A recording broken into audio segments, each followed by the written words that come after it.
नमस्कार दोस्तों।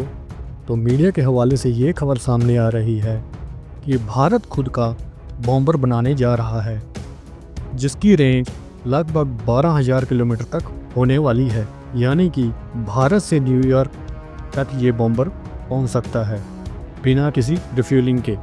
अगर हमें घर बैठे दूर किसी दुश्मन के घर बॉम्बिंग करनी है तो ऐसे में हमें लंबी दूरी के बॉम्बर को इस्तेमाल करना पड़ता है।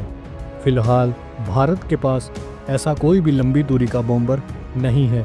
दुनिया में सिर्फ यूएस और रशिया के पास ही ऐसी लंबी दूरी के बॉम्बर हैं जो इस वक्त ऑपरेशनल हैं। वहीं चाइना भी इसी तरह के लंबी दूरी के बॉम्बर पर काम कर रहा है। ये बॉम्बर बहुत बड़े और शक्तिशाली होते हैं, जिसके कारण ये हैवी पेलोड को कैरी कर सकते हैं।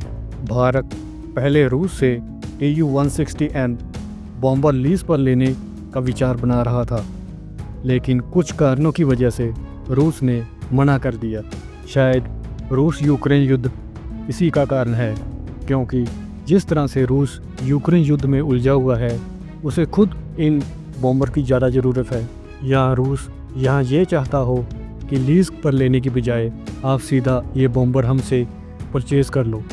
खबरों की माने तो भारत का ये bomber AI based BrahMos missile integrated और स्टेल्थ टेक्नोलॉजी से लैस होगा, और इस बॉम्बर की एडवांस टेक्नोलॉजी के लिए भारत दूसरे देशों की भी मदद लेगा। इस बॉम्बर का प्रोटोटाइप टारगेट 2035 तक रखा गया है। लगभग इसी साल तक भारत के एमका, घातक UAV और हाइपरसोनिक मिसाइल जैसे हथियार भी आने वाले हैं। पर यहाँ एक ट्विस्ट भी है, क्योंकि अभी तक तो एमका के इंजन का ही फाइनल नहीं, जिसकी डील कई सालों से लटकी हुई है। अभी तक तो ये ही फाइनल नहीं हुआ कि एमका में कौन सा इंजन लगने वाला है। तो इस बॉम्बर में कौन सा इंजन होगा, डिज़ाइन वगैरह कुछ भी फाइनल नहीं। तो 10 सालों में प्रोटोटाइप भी शायद ही बन पाए।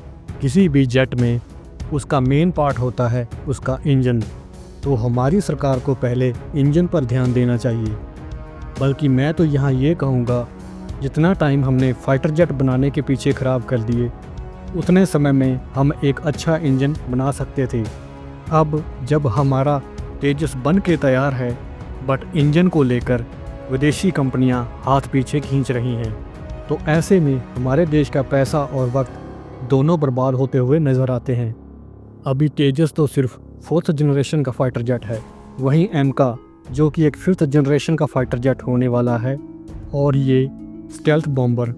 और उसके लिए तो कहाँ ही यूएस और वेस्ट की कंपनियां हमें इंजन टाइम पर देंगी, क्योंकि ये देश कभी भी नहीं चाहेंगे कि भारत इस रेस में उनसे आगे या उनकी बराबरी में आके खड़ा हो जाए।